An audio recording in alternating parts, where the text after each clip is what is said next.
Welcome to the Daily's Husky Highlight Show. I'm Taylor Soper, sports multimedia producer at the Daily. I'm Kevin Dowd, Husky football analyst for the Daily. And head coach Steve Sarkisian probably repeated the word frustrated about almost 10 times after the UW's 38-21 loss at Oregon State. All the talk was about how this was going to be, they're favored by 3 points, but a lot of people thought it was going to be a lot more than that. Huskies coming off 2 losses in a row, they kind of want to get back on the horse, but that did not exactly happen. So let's show you the highlights.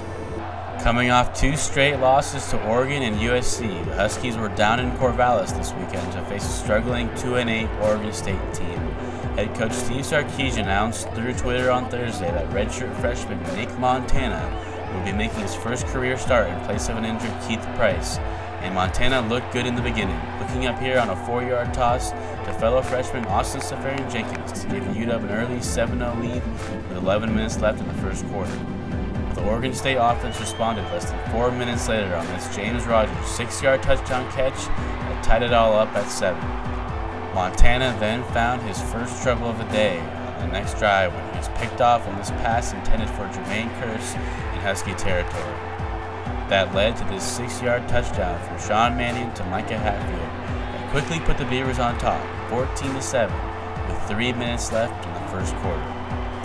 Yet Montana would bounce back, leading a 14-play, 80-yard drive, capped off with another touchdown pass to Seferian-Jenkins that tied it all up at 14 early in the second quarter. ASJ finished with 6 catches, 40 yards, and 2 touchdowns. The Beavers added this field goal at the end of the half to go up 3, and were threatening to score again early in the third quarter after starting at their own 15-yard line. The sophomore safety, Sean Parker, picked off this Mannion pass at the goal line to keep the Huskies within striking distance. The momentum seemed to be turning even more after Danny Shelton recovered a fumble just 2 minutes later as the energy on the UW sideline skyrocketed. But Eric Folk missed this 39-yard try, and the Beavers would respond with a 58-yard reception from Obun Gwachung. Seconds later extended their lead to 24-14 with this Stevenson 3-yard touchdown run. Then things got real bad real quick for the Huskies after Montana fumbled on the very next play, which led to another Stevenson touchdown that put the Beavers up 31-14 with 11:27 left in the game. But then Keith Price came in and everything changed. Definitely, I felt the change. I told him, hey man, let's go. Let's step our game up, and we gotta play. We got a ball game to win. The game's not over, and the offense believed in that, and we drove the ball down with ease. There was a new fire with these Huskies as Price connected on this 36-yard reception to Casey Williams, who rumbled all the way down to the Oregon State 38. But then it was now or never on 4th and 9.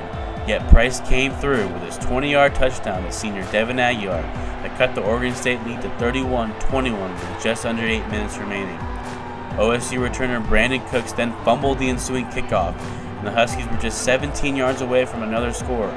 But Price's pass to Williams was somehow picked off on the very first play from scrimmage. It looked like Ryan Murphy snagged it away from Williams at the last second. Yeah, definitely. We get in the end zone right there, we win the game. I think we would have won the game. Because I know our defense would have got a stop, and unfortunately it didn't happen like that. The Huskies had Oregon State on the 1-yard line, but Mannion connected with Marcus Wheaton on this 52-yard reception that pretty much sealed it. It was a double move, playing zone coverage, and he bit on the double move and got the guy got behind him. Did that just kind of feel like a backbreaker right there for you guys? Yeah, 2nd and 10. We let him off the hook there with that play right there. But that's not the only thing that happened out there, obviously. 5 minutes later, it was Stevenson's 1-yard touchdown run that made it 38-21 Beavers, and that was enough for the win, as the Huskies lost for the 3rd straight game. It's pretty obvious, and you'll see in a minute, how Sarkeesian felt after this tough loss. The best way to describe that game and how I feel right now is frustrated. It's a frustrating game. I'm frustrated. I'm frustrated for our kids. I'm frustrated for our coaches. It's frustrating. It was frustrating. It was extremely frustrating. I know Nick's frustrated too. The most frustrating thing today is I think that's what was so frustrating. We just was frustrated as anybody. That's what's so frustrating, and I'm frustrated for our players, but I'm also frustrated for our players, for our coaches, for our fans. And welcome back to Research Stadium, where the Huskies just finished up their 38-21 disappointing loss. 38 points to the Beavers. I mean, the Beavers were 2-8 coming into the game. They scored 6 points last week against Cal. Not exactly a high-octane offense, but somehow, someway, the Huskies managed to give up 38 points on defense. How did that happen? Yeah, for sure. I mean, anytime you're giving up 20 or 38 points to a team that scored 27 points combined in their last 3 games, I mean, there's some issues defensively, and definitely some issues for the Huskies right now. Tried everything they could out there to try to stop the Beavers. Blitz 3, blitz 4, blitz 5, blitz 6, like Nick Holt said after the game. Played man, played zone, just nothing was working.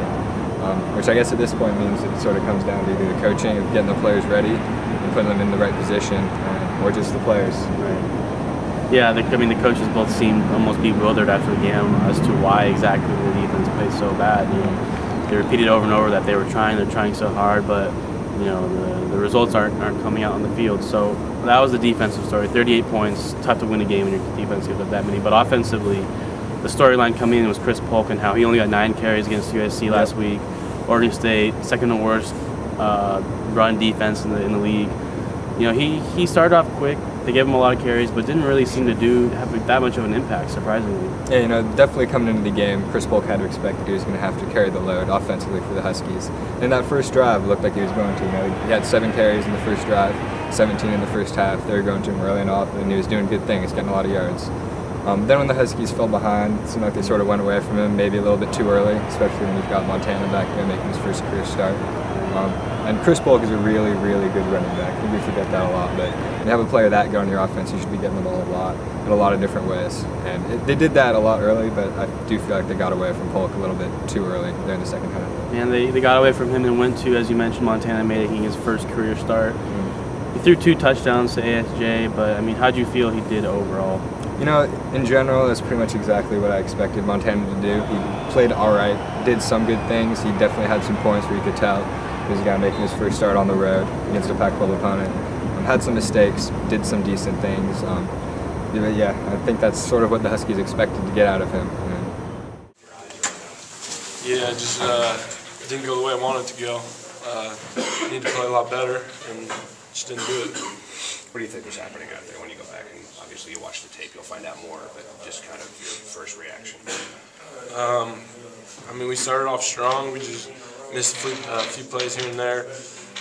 Some big ones we needed to do. I need to make a few throws. Yeah, just comes down to a few plays.